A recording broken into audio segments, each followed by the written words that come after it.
नमस्कार दोस्तों, एक बार फिर से स्वागत है आप सभी का Manoj study centre YouTube channel पे। देखिए यहाँ पर आज हम यूथ कंपटीशन टाइम्स का प्रैक्टिस सेट नंबर 15 करवाने जा रहे हैं, जो कि आपका अंतिम टेस्ट है। इस बुक में आपके 15 टेस्ट थे, आप प्ले लिस्ट बनी है, वहाँ से सारे वीडियो आप देख सकते हैं। और दोस्तों विश्वास मानिए, अगर आप 15 टेस्ट अगर आप लगा लेंगे प्रैक्टिस सेट, तो आपकी मैथ जो है लेखपाल के लिए बहुत ही अच्छी तैयार हो जाएगी। चलिए क्वेश्चन की देखिए, शुरुआत हमारी 26 नंबर से है और यहाँ पर देखिए आपको जवाब देना है। एक आयताकार कालीन का क्षेत्रफल 120 वर्ग मीटर है और परिमाप जो है 46 मीटर है। इसके विकर्ण की लंबाई क्या होगी? देखिए पहले तो क्वेश्चन को आपको ध्यान से समझना है, पढ़ना है, फिर से आपको तेजी से लगाना है। देखिए आयताकार कालीन, आयताकार यानी इस तरीके का आपका आयत का शेप बनता है। क्षेत्रफल दिया गया है, इसकी लंबाई एल है, मान लेते हैं चौड़ाई बी है। अगर हम क्षेत्रफल की बात कहेंगे तो आप कहेंगे एल इंटू बी होगा, और यही क्षेत्रफल हमें दिया गया है 120 वर्ग मीटर। परिमाप क्या होता है? परिमाप होता है 2l प्लस बी होता है, दोनों भुजाओं के योगफल गुणे 2 होता है ना परिमाप।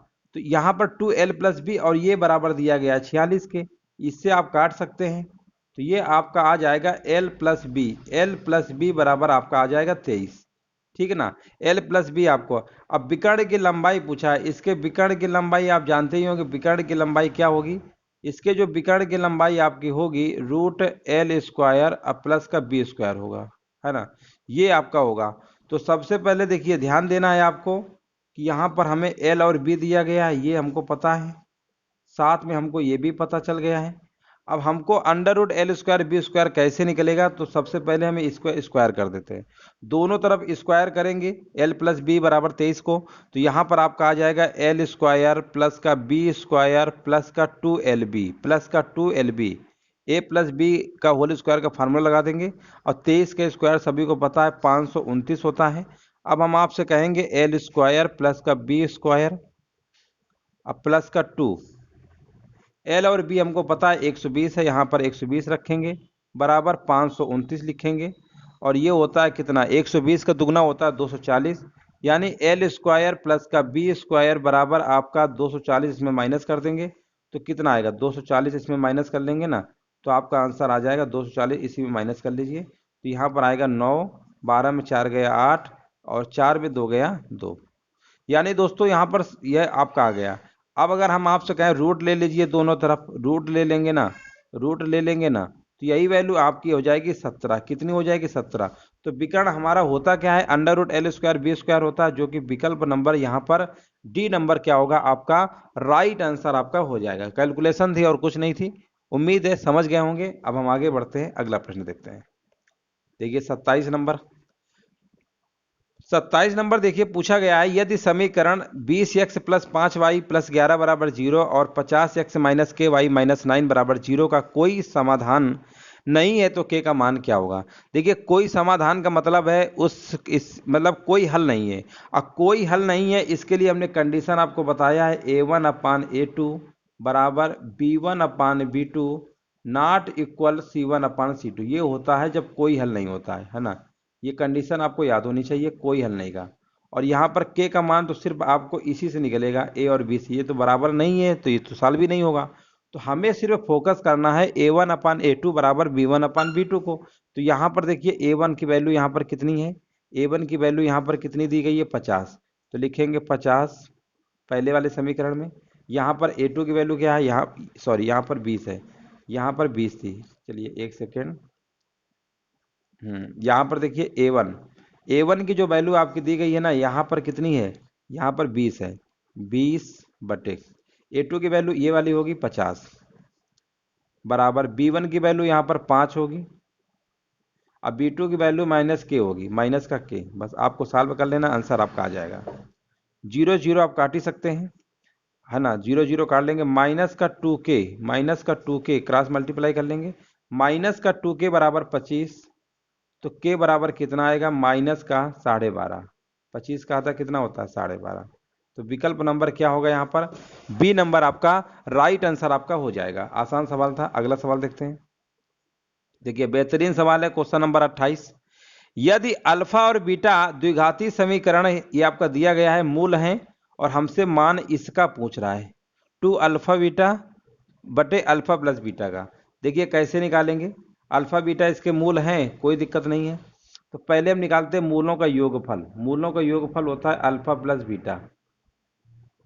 अल्फा प्लस बीटा क्या हमने पढ़ा होगा, माइनस का बी अपान ए होता है। अल्फा प्लस बीटा क्या होता है, माइनस का बी अपान ए होता है।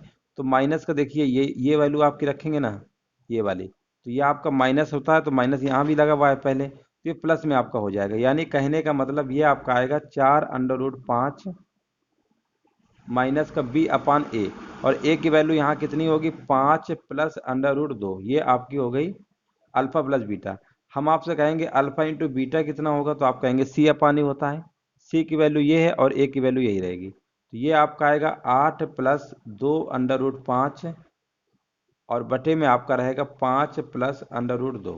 ठीक है ना, ये आपका आ गया अल्फा बीटा। प्रश्न में बोला गया 2 अल्फा बीटा, यानी इसका डबल करिए, तो इसका डबल कर लीजिए 2 अल्फा बीटा है ना, तो अल्फा बीटा यानी यहाँ पर आपका आएगा 8 प्लस 2√5, है ना। 2 इसमें 2 से मल्टीप्लाई कर लेंगे ना बस, यहाँ पर आएगा 5 प्लस √2। अब बटे में अल्फा प्लस बीटा है, अल्फा प्लस बीटा आपकी ये है, तो ये आपका कितना है 4 प्लस √5, और बटे में कितना आएगा 5 प्लस √2। ये तो कट गया ऐसे, है ना। अब आप क्या करेंगे, इससे 2 कॉमन और ले लीजिए। जब 2 कॉमन ले लेंगे ना, तो बाहर हमारा हो जाएगा 4, 2 2 4 हो जाएगा ना मल्टीप्लाई करने पे, और अंदर क्या बचेगा 4 प्लस √5। और संयोग देखिए नीचे भी आपका 4 प्लस √5 है, ये भी कैंसिल हो गया, तो क्या बचा 4। तो इस प्रश्न का जो आंसर होगा विकल्प नंबर ए होगा। देखिए द्विघात समीकरण का सवाल था, कोई कठिन नहीं था, आसान था। बस आप अगर सवाल की लैंग्वेज समझ गए ना, तो फिर आपका सवाल लग जाएगा। अगला सवाल देखते हैं, 29 नंबर है। लिखा हुआ है 2 संख्याओं का मासा 12 है और उनका लासा 72 है। इनमें से एक संख्या इतनी है, दूसरी संख्या क्या होगी। आपने पढ़ा होगा पहली संख्या गुणे दूसरी संख्या बराबर लासा गुणते मासा, ये हमने आपको फार्मूला बताया है। और यहाँ पर देखिए एक संख्या दी गई है, मान लेते हैं 24 है, हमसे दूसरी संख्या पूछ रहा है, और यहाँ पर लासा दिया गया है 72 है, मासा है 12। इस 24 को भी यहाँ पर भेज दीजिए, सेकेंड संख्या आपको निकालनी है। 72 गुणे 12 लिखेंगे, बटे में आएगा 24, 12 दूनी 24, 2 तिरका 6, 2 छक्का 12, यानी 36 इस प्रश्न का आंसर होगा। विकल्प नंबर होगा सी नंबर। 29 नंबर का राइट आंसर आपका सी नंबर हो जाएगा। अगला प्रश्न देखते हैं। अगला प्रश्न देखिए, लिखा हुआ है 2 संख्याओं का। देखिए ये जो सवाल आपको कराने जा रहे हैं, ये कई बार परीक्षा में पूछा गया है और कई एग्जामों में पूछा गया। इस सवाल को थोड़ा इंपॉर्टेंट समझिए, अच्छे समझिए कैसे लगाना है। देखिए सवाल को जैसे लैंग्वेज बोले ना वैसे आपको लगाना है, ज़्यादा आपको एक्स्ट्रा दिमाग नहीं लगाना है। 2 संख्याओं का लघुत्तम समापवर्तक महत्तम समापवर्तक का 42 गुना है। इसका मतलब जो लासा है ना, ये जो लासा है ना, मासा का 42 गुना है। तो आप ऐसे लिख सकते हैं, कोई दिक्कत तो है नहीं, है ना। लासा जो है मासा का 42 गुना है। लासा और मासा का योग, यानी लासा और मासा का जो योग है, ये आपका दिया गया है 602, है ना। ये आपका दिया गया है 602 के क्या है बराबर दिया गया है, इतना आप लिख लेंगे। ठीक है, अब यहाँ पर देखिए, अब आपको क्या करना है, लासा मासा का हमें योग दिया है। अगर हम यही लासा की वैल्यू जो आपकी 42m है ना, यहाँ पे रख दे, कोई दिक्कत तो नहीं है। तो यहाँ पर 42 रखेंगे, और यहाँ पर 1 m और है, तो 43m आपका हो जाएगा। 43m, m मतलब मासा है, बराबर 602, है ना। इसको भाग कर लीजिए, तो ये 43 14 बार में कट जाएगा, है ना। 14 का 42, 56 60, हाँ बिल्कुल सही है। तो कहने का मतलब मासा हमको पता चल गया कितना है, 14 है। मासा हमको पता चल गया 14 है। अगर हम आपसे लासा कहेंगे, तो मासा गुणे था ना 42, तो मासा तो आपको पता ही है 14 गुणे 42। तो कहने का मतलब लासा भी हमको पता चल गया है, लासा भी पता चल गया है, और इनमें से एक संख्या हमको 84 पता है। दूसरी संख्या कैसे निकालते हैं, अभी हमने बताया था, लासा गुणे मासा, और जो जो संख्या दी हो उससे भाग कर देंगे, तो दूसरी संख्या आपकी निकल आएगी। तो यहाँ पर बस आपको देखिए क्या करना है, लासा आपका कितना है, 14 गुणे 42 था आपका। मासा की बात करते हैं, 14 था। एक संख्या आपकी 84 दी गई, भाग दे दीजिए, इससे आपकी दूसरी संख्या जो है आपकी निकल आएगी। 14 कितना होता है, 14 छंग 84 होता है, 6 सत्ते 42 होता है, और 14 सत्ते 98 होता है। 98 देखिए कहाँ लिखा हुआ है, विकल्प नंबर आपका ए नंबर राइट आंसर आपका हो जाएगा। तो ये भी आसान सवाल था, उम्मीद है समझ गए होंगे। आगे बढ़ते हैं। वीडियो अच्छा लगे तो लाइक शेयर जरूर करते रहिए। अगला देखिए यहाँ पर बताना है, एक बुनकर 150 रुपए की कीमत पर दुकानदार को एक साड़ी बेचता है और 25% का लाभ प्राप्त करता है। दुकानदार 30% लाभ के साथ वही साड़ी एक ग्राहक को बेचता है। यदि बुनकर सीधे ग्राहक को साड़ी 180 रुपए में बेचता है तो उसका लाभ परसेंट और ग्राहक को लाभ परसेंट कितना होगा। देखिए बुनकर है ना, बुनकर ने पहले एक दुकानदार को बेचा है ना, बुनकर ने क्या किया, एक दुकानदार को बेचा, ठीक है, 150 रुपए कीमत पे बेचा और इसके बाद यहाँ पर 25% का लाभ पर प्राप्त करता है। इसका मतलब 150 की बेचने पर उसे 25% का लाभ होता है, ठीक है ना। तो बुनकर ने कितने खरीदा उसको छोड़िए, नहीं नहीं उसको निकाल लीजिए। ऐसा करिए, सबसे पहले आप ऐसा करिए कि देखो बुनकर जो है 150 रुपए की और यहाँ पर 25% का लाभ प्राप्त करता है। तो पहले निकालते हैं सीपी का कितना परसेंट लाभ है, 125%। 125% की फ्रैक्शन वैल्यू 100, मतलब 25% की फ्रैक्शन वैल्यू क्या होती है, 125/100 कर देंगे ना। जितना लाभ होता है उसमें 100 में जोड़ देते हैं, तो सीपी में ही लाभ हानि गणना की जाती है। और यहाँ 150 रुपये लिखा है ना, इसके बराबर कर लेंगे। तो पहले हमको ये मालूम हो जाएगा ना कि बुनकर ने कितने रुपए की खरीदी थी, है ना। बुनकर ने साड़ी कितने रुपए की खरीदी थी, क्योंकि 150 रुपये तो बेच ही रहा है ना, तो कम में खरीदा होगा। इसका मतलब 150 से कम में खरीदा होगा। 25 पंचे 125 होता है, 25 छः का 150 होता है। इसको आप फ्रैक्शन से भी लगा सकते हैं, कई मेथड है, कोई इसमें दिक्कत नहीं है। चलिए यहाँ पर देखिए, अब आपका और साल होगा क्या, 25 पंचे 125, 25 छक्का 150, ठीक है। और यहाँ पर आपका देखिए यहाँ से कट जाएगा ये 20, अब 20 छक्का 120, यानी जो बुनकर बुनकर ने जो है साड़ी 120 रुपये खरीदा था। देखिए बुनकर ने 120 रुपए की साड़ी खरीदा, ये हमको सीपी पता चल गया है, और 150 रुपए की बेच रहा था। लेकिन दुकानदार के लिए जो, ये तो बुनकर के लिए हो गए, ये सीपी किसके लिए है, बुनकर के लिए। अब ये दुकानदार क्या है कि दुकानदार ने तो 150 रुपये में, मतलब बुनकर ने दुकानदार को बेचा 150 रुपये में। इसका मतलब सीपी जो हमारा 150 रुपया होगा, ये किसका होगा, दुकानदार का होगा, जो दुकान वाले ने खरीदा है, ये दुकानदार का होगा सीपी। अब इसने क्या किया, 30% लाभ पर एक ग्राहक को बेच दिया। अब ये लाभ 30% लाभ पर बेच रहा है ना, तो इसका मतलब कितने में बेचा ये निकाल लेते हैं। ग्राहक को 30% का लाभ है ना, 130/100 कर लेंगे, बस सिंपल है, 0 0 काट लेंगे। और यहाँ पर आपका आएगा 13 पच्चे 65 और 13 कम 13, 13 छः 19, यानी कहने का मतलब 195 रुपये में बेच दिया। तो पहले क्या किया, बुनकर ने 120 रुपये में साड़ी खरीदा, 150 में दुकानदार को बेचा, दुकानदार ने 150 में खरीदा, फिर वो ग्राहक को बेच दिया 195 में। अब आगे पढ़िए, यहाँ पर लिखा हुआ है, यदि बुनकर सीधे ग्राहक को 180 रुपये में बेच देता है, तो बुनकर जो है 120 की खरीदा है। अगर यही 120 की चीज़ अगर वो 180 में सीधे बेच देगा, तो सिंपल सी बात है 60 रुपये का प्रॉफिट होगा, बटे में 120 आएगा। और यहाँ से अगर आप निकालेंगे तो प्रॉफिट आपका 50% आएगा। तो 50%, ये दो विकल्प तो नहीं हो सकते हैं, इन दोनों में 50 है, ये तो आप कर लेंगे, है ना, दोनों में तो 50-50 दिया है, ये तो आप कर लेंगे। 50% तो आपको ऐसे पता चल गया। लेकिन यहाँ पर लिखा हुआ है, और आगे क्या है, ग्राहक का लाभ रुपए में। तो देखिए ग्राहक का लाभ रुपए में पूछा गया है, तो कोई दिक्कत नहीं है। ये 180 है ना आपका, ये कितना 180 है, और यहाँ पर कितना है 195 ग्राहक को। तो 180 से 195 कितना है अधिक, तो कितना आप कहेंगे, 15 रुपये है ना। तो बस आपका विकल्प नंबर यहाँ पर आपका सी नंबर हो जाएगा। देखिए सवाल की बस मेन लैंग्वेज होती है, आप समझ गए तो फिर आपका सवाल लग जाएगा। उम्मीद है समझ गए होंगे। आगे हम बढ़ते हैं, अगला प्रश्न देखते हैं। देखिए 32 नंबर आपसे पूछा गया है, अच्छा सवाल है, इसको देखिए ध्यान से। लिखा हुआ है, निम्नलिखित तालिका के आधार पर महीनों में उत्पादित पेंचों की संख्या प्रत्येक महीने में उत्पादित पेंचों की औसत संख्या से ज्यादा थी, कौन सी ज्यादा थी। तो सबसे पहले ऐसे प्रश्नों को आपको क्या करना है, पहले इनका एवरेज निकालना है। एवरेज कितने, देखिए जनवरी फरवरी मार्च अप्रैल मई जून, 6 महीना टोटल है ना। इन सबको जोड़िए, इन सबको जोड़ेंगे तो आपका आएगा 1500, कितना आएगा 1500 आएगा। टोटल कितने महीने, 6 से भाग कर देंगे, तो ये आपका आ गया 250, 250 आ गया ना एवरेज। अब देखिए यहाँ पर प्रत्येक महीने में उत्पादित पेंचों की औसत संख्या ज्यादा, 250 देखिए ज्यादा कहाँ कहाँ पर है, 250 देखिए ज्यादा कहाँ कहाँ पर है, आप कहेंगे फरवरी में है, और कहाँ पर है 250 से ज्यादा, जून में है। फरवरी और जून में है ना, तो विकल्प नंबर आप लगा दीजिए बी नंबर, विकल्प नंबर लगा देंगे बी नंबर। बी नंबर क्या होगा इस प्रश्न का, आपका राइट आंसर आपका हो जाएगा। अगला प्रश्न देखते हैं। देखिए 33 नंबर बहुत ही आसान सवाल है। कह रहा सरल करिए, सरल करना है तो हमने कई बार बताया, पहले 4 बटे आपको 28 तो लिखना ही पड़ेगा। भाग को गुणा बना लेंगे ना तो 35/28 लिखेंगे। यहाँ पे लिखेंगे 112/20। देखो जब भी भाग वाले साइन को गुणा में कन्वर्ट करना होता है ना, उसके आगे वाले नंबर को उल्टा लिख देते हैं, ठीक है, ये याद रखिएगा, ये आपका कॉन्सेप्ट होता है। और यहाँ पर काट सकते हैं, देखिए 4 एकम 4, 4 सत्ते 28, 7 एकम 7, 7 पन्ना 35, 5 एकम 5, 5 चौको 20, है ना।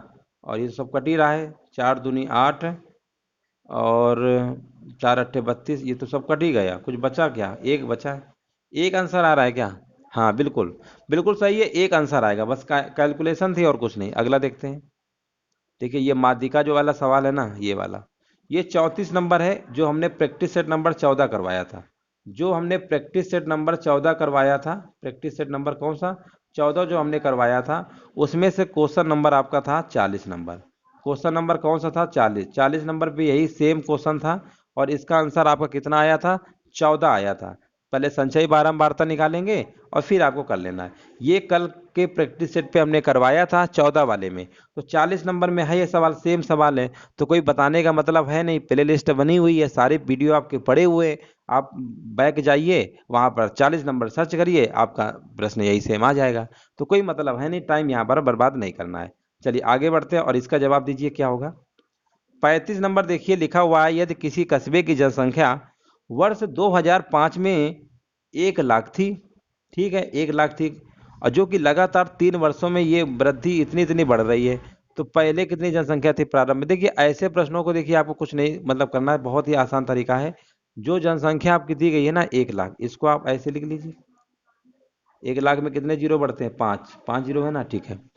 अब यहाँ पर बोला है ना कि 5%, यानी जितने वृद्धि बोलेगा उसको आपको, उस परसेंटेज को आपको 100 में से बढ़ाना है। 100 हमारे पास मान लीजिए इनिशियल है, पहले से रहता है।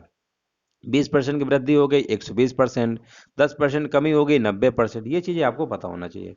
तो इसको जोड़िए, 100 में से 105/100 आएगा, 110/100 आएगा, 115/100 आएगा।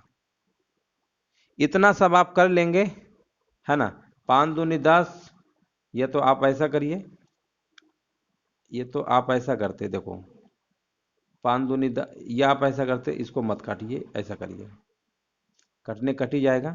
2 जीरो से 2 जीरो आप काट सकते थे, 2 जीरो से 2 जीरो ये काट सकते थे, है ना। 2 जीरो से आपका 1 जीरो ये, 1 जीरो आपका ये। अब आप कहेंगे यहाँ पर 105 आएगा इंटू हमारा 11 आएगा इंटू 115, है ना। सिर्फ कैलकुलेशन थी और कुछ नहीं, है ना। और देखिए आपको गुणा भी नहीं करना है, इकाई अंक देखिए, 5 एकम 5, 5 25, यानी लास्ट में जो भी आंसर होगा ना उसमें 5 आया होगा, और आप विकल्प देखेंगे ना तो ए नंबर पे आया हुआ है। बाकी आपको कैलकुलेशन करना ही नहीं है। आप इतना बड़ा गुणा कर रहे हैं तो आप फिर मतलब आपको ट्रिक नहीं पता है। ऐसे सवालों में गुणा नहीं किया जाता, बस आपको लास्ट डिजिट देखना है, बस हो गया। कितनी बड़ी कैलकुलेशन को हमने कितनी जल्दी सॉल्व कर दिया, इस तरीके से आपको लगाना था। अगला देखते हैं। देखिए अच्छा सवाल है, ऐसे प्रश्नों को अगर आप ऑप्शन से लगा लेंगे ना, तो ऑप्शन से लगा लेंगे तो और अच्छा रहेगा। बाकी हम बेसिक भी बता देंगे, कोई दिक्कत नहीं है ना। बेसिक पहले समझ लो, ऑप्शन से भी लगाया जा सकता है। देखो यहाँ पर लिखा हुआ है ना, दो संख्याओं में से बड़ी संख्या, हमने मान लिया बड़ी संख्या ए है, छोटी संख्या बी है। दो संख्याओं में से बड़ी संख्या का दुगना, बड़ी संख्या का दुगना छोटी संख्या का 5 गुना, छोटी संख्या का 5 गुना कितना होगा, 5 भी होगा, इससे 3 अधिक है ना, इससे 3 अधिक है। ये आपने कर लिया। और अगला कंडीशन दिया है फिर से, तथा बड़ी संख्या का 4 गुना, बड़ी संख्या का 4 गुना छोटी संख्या के 3 गुने का योग, छोटी संख्या के 3 गुने का योग 71 है। तो अब आप इसको चाहते तो पहले वाले इक्वेशन को आप क्या लिखेंगे, 2a माइनस का 5b बराबर 3। इसमें चाहो तो 2 से गुणा और कर लीजिए, तो 2 से गुणा कर लेंगे ना तो यहाँ पर 4a आ जाएगा, 2 पंचे 10 भी आएगा, और 2 तिरका 6। ये नीचे वाला हमारा कितना था, 4a था, प्लस का 3b था, बराबर आपका 71 था। काट लेंगे, माइनस करने पे होगा ना, ये कट गया। 10 3 कितना होता, 13, माइनस का 13 भी, ये आएगा आपका, ये कितना है, 11 में 6 गया 5, यहाँ पर माइनस, यानी b बराबर आपका 5 आ गया, b बराबर आपका 5, यानी यहाँ पर आपकी बी बराबर 5। देखिए यानी ये वाली छोटी भुजा 5 होगी, तो 5 आप देखेंगे ना सिर्फ एक ही ऑप्शन में दिया गया है सी में, है ना, 14 5, तो यही हो गया। ये तो आपके पास एक जनरल तरीका है। अगर ऑप्शन से लगाते बड़ी संख्या का दुगना, यानी देखिए यहाँ पर बड़ी संख्या यानी 14 लेंगे, 14 का दुगना करेंगे ना तो 28 आएगा कि नहीं आएगा, और छोटी संख्या का 5 गुना यानी 5 25, 25 में से 3 जोड़ेंगे ना तो भी 28 ही आएगा। तो बराबर हो गया कि नहीं हो गया। तो कहने का मतलब आप ऑप्शन से लगा लेते जल्दी लग जाता। ऐसे लगाना, इस तरीके से भी आप लगा सकते हैं। देखिए अच्छे अच्छे सवाल हैं और आपके पेपर में ऐसे ही सवाल आने के चांस ज़्यादा रहेंगे। अगला सवाल देखिए 37 नंबर। एक मासिक परीक्षा में 16 विद्यार्थियों के गणित में प्राप्तांक दिए गए हैं। बहुलक, बहुलक क्या होता है? बहुलक हमने कई बार बताया है, जो अंक सबसे ज्यादा बार आता है वही बहुलक होता है। और इसमें से आप देखेंगे ना 5 जो है कई बार आया है, लगभग कितनी बार है, 4 बार आया हो, मैक्सिमम यही है। तो बस 5 इसका आंसर हो जाएगा। अगला सवाल देखते हैं 38 नंबर। लिखा हुआ है एक आयताकार बाग जिसकी लंबाई उसकी चौड़ाई से 4 मीटर अधिक है, अर्ध परिमाप दिया गया है। देखो सबसे पहले आयत आप जानते ही होंगे, आयत इस तरीके से आपका बनता है, ये आयत मान लेते हैं, है ना, ये आयत है आपका। आयत में ये लंबाई होती है, चौड़ाई होती है, ये जानते ही होंगे आप सभी लोग। बोला है कि जिसकी लंबाई जो है उसकी चौड़ाई से क्या है, 4 मीटर आपकी अधिक है, यानी एल बराबर बी प्लस 4। अर्ध परिमाप क्या होता है, एल प्लस बी होता है। अर्ध परिमाप आपको दिया गया है 36 दिया गया है, ठीक है ना। अब आप ऐसा करिए, ये जो एल की वैल्यू है ना बी प्लस 4 यहीं पे रख लीजिए। तो बी प्लस 4 यहाँ रखेंगे, बी प्लस 4, अब प्लस का बी आपका है ही, बराबर आपका है 36, है ना। यहाँ पर आप कर सकते हैं इस तरीके से, तो यहाँ पर आपका आ जाएगा ये। तो फिर आप बी का रख लेते तो एल निकल रहा था, सीधे एल पूछ रहा था। चलो कोई दिक्कत नहीं है, कोई भी किसी भी प्रकार तरीके लगा सकते हैं। तो यहाँ पर 2b बराबर 36 में से 4 घटाएंगे 32 आएगा, तो b बराबर हमारा कितना आ जाएगा, 16। b बराबर 16 आ गया हमारा, है ना। b बराबर 16, 36 में 16 घटाएंगे ना तो l हमारा कितना रहा होगा, 20 मीटर। l हमारा कितना रहा होगा, 20 मीटर। तो इस तरीके से लगा सकते थे, सिंपल प्रश्न था, ज़्यादा आपको इसमें दिमाग नहीं लगाना था। आगे बढ़ते हैं। ये इतना आसान सवाल है कि आप उम्मीद नहीं कर सकते हैं। त्रिज्या 2 बार गोले की त्रिज्या में बढ़ाना है। त्रिज्या यानी स्क्वायर होता है ना, गोले की त्रिज्या में इसका जब क्षेत्रफल निकालते हैं गोले का क्या होता है, 4/3, 50% की वृद्धि हो रही ना, 50% की गोले की त्रिज्या में वृद्धि की है। क्षेत्रफल पूछा, अच्छा क्षेत्रफल में 4 पाई r² होता है, कोई दिक्कत नहीं क्षेत्रफल। तो 2 बार बढ़ा लीजिए, यानी सक्सेसिव लगाना है 50 + 50, अब plus 50 × 50/100, X plus Y plus X Y × 100 वाला फार्मूला आपको बताया था ना, परसेंटेज वही लगाना है। तो यहाँ पर 0 0 काटेंगे, 125% हो गया, विकल्प नंबर आपका बी हो जाएगा। अगला देखते हैं।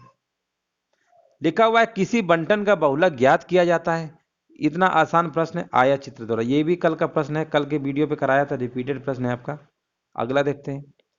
किसी त्रिभुज में दो भुजाओं की लंबाइयों को योग सदैव तीसरी भुजा से बड़ा होता है, ये भी हमने कल कराया था, है ना, ये भी हमने कराया है। हमेशा याद रखिएगा, किसी भी त्रिभुज में दो भुजाओं का लंबाइयों का योग हमेशा तीसरी भुजा से बड़ा आपका होता है। अगला देखते हैं 42 नंबर। देखिए लिखा हुआ है यदि 2x² + 7x - 4 बराबर 0 के मूल अल्फा बीटा हैं, तो वो समीकरण क्या होगा जब इसके मूल ये होंगे। तो ये समीकरण के लिए आपको स्टैंडर्ड समीकरण आपको पता होना चाहिए। जब ये मूल α² β² होंगे तो इसका समीकरण आपका बनेगा α², मूलों का योग होता है ना, इंटू x होता है, अब प्लस मूलों का गुणनफल होता है α² β²। ये दोस्तों आपका स्टैंडर्ड जो आपका समीकरण है ना, चलिए गायब हो गया, कोई बात नहीं, यहाँ पर लिख देते हैं फिर से, x² - α² + β² x प्लस α² β² बराबर 0। ये आपका स्टैंडर्ड समीकरण है। अब इसमें से आपको α² β² पता होना चाहिए, α² + β² α² β², ये दोनों पता होंगे नहीं, आप रख देंगे आपका आंसर आ जाएगा। तो देखिए सबसे पहले आपको कैसे निकालना, इससे पहले निकालते हैं। अल्फा प्लस बीटा दिया है ना, हम आपसे कहेंगे अल्फा प्लस बीटा क्या होगा, तो आप कहेंगे माइनस का b अपान होता है, तो माइनस का 7/2 आपका हो जाएगा। अल्फा इंटू बीटा आपसे कहेंगे तो कितना आएगा, आप कहेंगे c अपान होता है, तो माइनस का 4/2 यानी माइनस को 2 आ जाएगा। कितना आएगा, माइनस को 2 आएगा, ठीक है ना, अल्फा इंटू बीटा। अब आप ऐसा करिए, स्क्वायर लाना, इसका स्क्वायर करिए दोनों तरफ। इसका स्क्वायर पहले वाले करेंगे ना, तो ये आपका कितना आ जाएगा, α² प्लस का बीटा स्क्वायर अब प्लस का 2 अल्फा बीटा बराबर 7 का स्क्वायर करेंगे 7 7 49, 2 दूनी 4, यानी 49/4 आएगा। और अल्फा बीटा की वैल्यू यहाँ पर पता है कितनी है, माइनस को 2 है ना, तो ये उधर जाएगा तो ऐड हो जाएगा, माइनस को 2 उधर जाएगा तो ऐड हो जाएगा, यानी अल्फा स्क्वायर अब प्लस का बीटा स्क्वायर बराबर माइनस 2 दूनी 4 होगा ना, तो 4 उधर ऐड होगा, यानी 49/4 अब प्लस का 4, ये आपका आएगा। इसको अभी आपको सॉल्व करना होगा, है ना।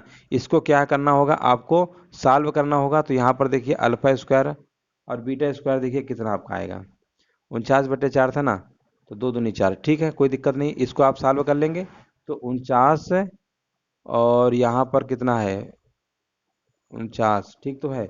49 और 16, 49 16 कितना होता है 65, 65/4 आएगा। यानी दोस्तों ये आपका आ जाएगा 65/4, कितना आएगा 65/4 आएगा।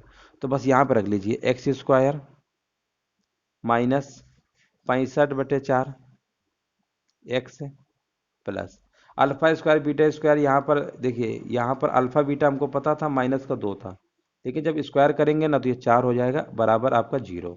अब यहाँ पर इसका मल्टीप्लाई देखिए इसमें हो जाएगा ना, एलसीएम अगर मान लो लेते हैं एक तरीके से, एग्जाम्पल आपको बता रहे हैं, तो फिर एलसीएम अगर मान लेंगे 4 तो 4 तो यहाँ 0 साथ गुणा हो जाएगा, तो राइट साइड पे तो 0 ही रहेगा। तो ऊपर हमारा क्या बनेगा 4x² माइनस का 65x है अब प्लस का 4, है ना, प्लस का कितना आएगा, प्लस का 4 चौको 16, अच्छा 4 से गुणा भी तो होगा, ठीक है। यहाँ पर प्लस का 16 आएगा बराबर 0। कहाँ पे लिखा हुआ है, विकल्प नंबर आपका सी हो जाएगा, है ना। विकल्प नंबर सी नंबर क्या होगा आपका, राइट आंसर आपका हो जाएगा। इस तरीके से आपको लगाना था, समझा रहे हैं इसलिए समय लिए, बाकी आपको एग्जाम में तेजी से लगाना है। अगला देखते हैं। देखिए एक हमारा पाई चार्ट का सवाल है, बहुत ही आसान है, कैसे लगाएंगे देखिए। यहाँ पर पहले क्वेश्चन को पढ़िए ध्यान से, फिर लगाते हैं। देखिए लिखा हुआ है ना वायलिन, वायलिन आपका कहाँ, ये 16% है, इसी का पूछा गया है कि डिग्री में बताना है। तो देखिए यहाँ पर पूरी वैल्यू परसेंटेज में दी गई है, तो 100% आपका पूरा परसेंटेज में होगा, यही आपका डिग्री बनाएगा 360। यानी हम ये कह सकते हैं कि 100% बराबर आपका 360 डिग्री के होता है ना।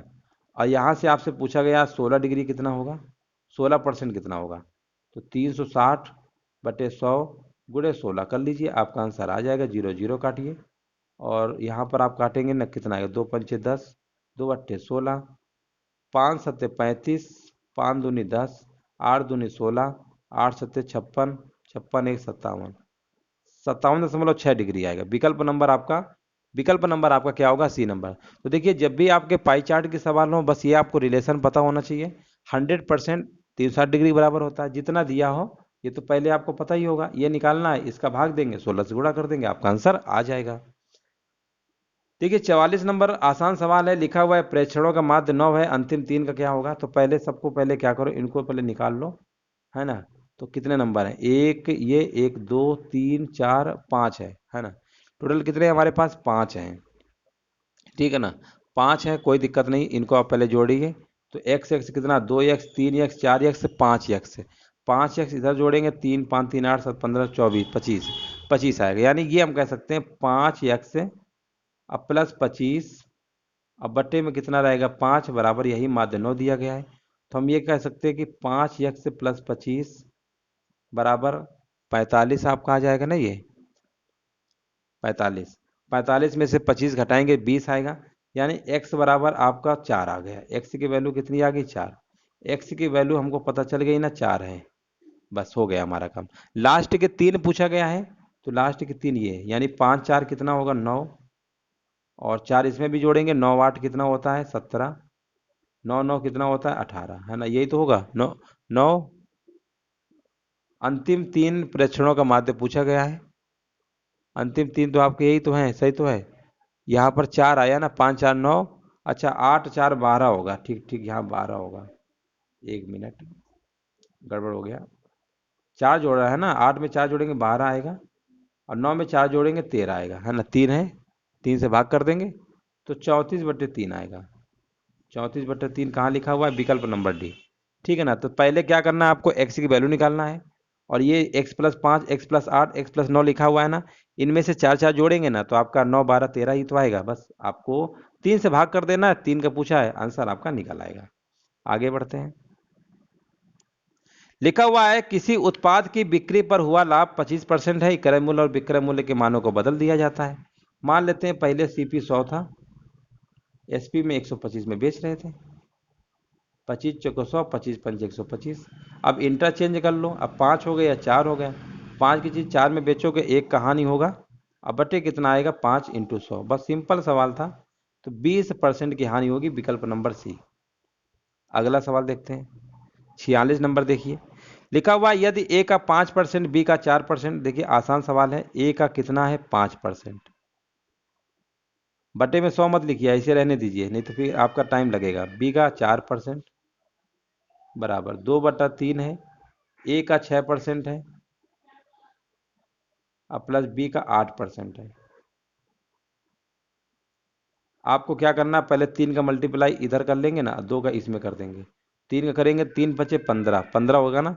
यानी आप ऐसे लिख सकते हैं 15 ए इंटू 15%, बी इंटू 3 चौको 12, 3 बी, बी में मत करिएगा, ए बी सी डी वही रहेगा जो भी लिखे रहते हैं, यहाँ नंबर में किया जाता है। 3 चौको 12%, यहाँ पर कितना आएगा, ए इंटू 2 छाका 12%, अब बी इंटू 16%। परसेंटेज चाहे तो दोनों तरफ है, कॉमन ले लेंगे, हट ही जाएगा। तो परसेंटेज का कोई काम ही नहीं है, परसेंटेज का कोई काम ही नहीं है ना। परसेंटेज सब हटा दो, इसको इधर ले आओ। तो ए 15 ए में से 12 ए घटाएंगे ना, तो कितना आएगा आपका 3 ए, है ना, 3 ए आएगा। और यहाँ पर 16 भी है ना, 16 बी में 12 भी घटाएंगे ना, 4 भी आएगा, बस हो गया।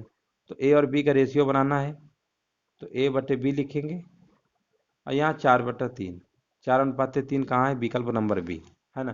कुछ नहीं था, बस कैलकुलेशन थी और कुछ नहीं। यहाँ पर राइट आंसर आपका 4:3 हो जाएगा। अगला देखते हैं, देखिए लासा मासा का सवाल है हमारा। यहाँ पर बोला गया है फ्रैक्शन का सवाल है, पूछा गया मासा बताइए, है ना, मासा ज्ञात करना है। तो मासा वाले हमने बताया आपको कि जब भी अंश और हर के मासा वाले होते हैं ना, तो ऊपर वाले का मासा निकालेंगे, नीचे वाले का लासा निकालेंगे। तो 36, 48, 72 का मासा निकालेंगे तो कितना आएगा, 12 आएगा। और हम 75, नीचे क्या है 75 है, 50 है और 30 है, इनका अगर लासा निकालेंगे तो आपका आएगा 150। कितना आएगा दोस्तों, 150 आएगा। बस 12/150 हो गया ना, काटिए मत, बस यहीं से आपका आंसर आ जाएगा। यहीं से आपका क्या होगा, आंसर आपका आ जाएगा, बस हो गया, है ना, सिंपल था। विकल्प नंबर डी होगा राइट आंसर। अगला देखते हैं, अगला सवाल देखते हैं 48 नंबर। देखिए ये जो सवाल कराने जा रहे हैं इसको वेरी मोस्ट इंपॉर्टेंट समझिए, है ना। ये इतना अच्छा सवाल है कि एग्जाम में अगर जिसे कॉन्सेप्ट नहीं पता है ना, कॉन्सेप्ट तो हम आपको बताएंगे नहीं पूरा डिटेल में कैसे होता है, हालांकि आपको लॉजिक बता दे रहे हैं कैसे आपको लगाना है पेपर में। जब भी प्रश्न कहे कि किसी संख्या को किसी भाजक द्वारा विभाजित करने पर शेषफल आ रहा है, फिर उसी संख्या के दुगने को उसी भाजक के द्वारा विभाजित करते हैं शेषफल। कहने का मतलब भाजक से 2 बार विभाजित करवाएगा, 2 ही शेषफल आपके देगा। फिर पूछेगा भाजक क्या है, तो देखिए याद रखिएगा, यहाँ दुगना कह दिया है ना, दुगना, तो जो पहला वाला शेषफल है ना उसको दुगना कर दीजिएगा। 24 का दुगना कितना होता है, 48 होता है। पहला वाला शेषफल जो बाद में लिखा था वो कितना आ रहा था, 15।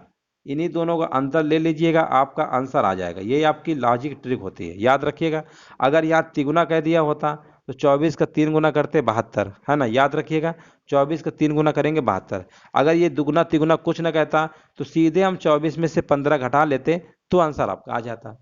तो बस इतना याद रखिए, जो कंडीशन में बाद में दुगुना तिगुना चौगुना कुछ भी कहें, पहले वाले शेषफल को पकड़िए, उसको दुगुना तिगुना करके दूसरे वाले साथ डिफरेंस ले लीजिए, आपका आंसर आ जाएगा। ये आपका लॉजिक होती है और यहाँ पर आंसर आपका देते हैं। बाकी इसके बेसिक के कॉन्सेप्ट में मत जाइए, क्योंकि उसमें बहुत टाइम बर्बाद होगा और वैसे भी आपको वैसे लगाना है नहीं। आपको हमने लॉजिक बता दिया कैसे आपको लगाना है। आसान सवाल है। 5% की वृद्धि की जाती है क्षेत्रफल में, सक्सेसफुली लगा सकते हैं X plus Y plus X Y बटे 100। तो कोई दिक्कत नहीं है, 5 + 5 10, 10 और करेंगे ना तो 10.25 ही परसेंट आएगा, है ना। 10.25% आप ऐसे भी लगा सकते हैं, मुजबानी लगा सकते हैं, कोई इसमें दिक्कत की बात नहीं है। चलिए लास्ट सवाल है हमारा ये 50 नंबर। अच्छा सवाल है, देखिए लिखा हुआ है समचतुर्भुज की एक भुजा की लंबाई 17/3 सेंटीमीटर है और इसका एक विकर्ण 16/3 सेंटीमीटर है, दूसरे विकर्ण की लंबाई क्या होगी।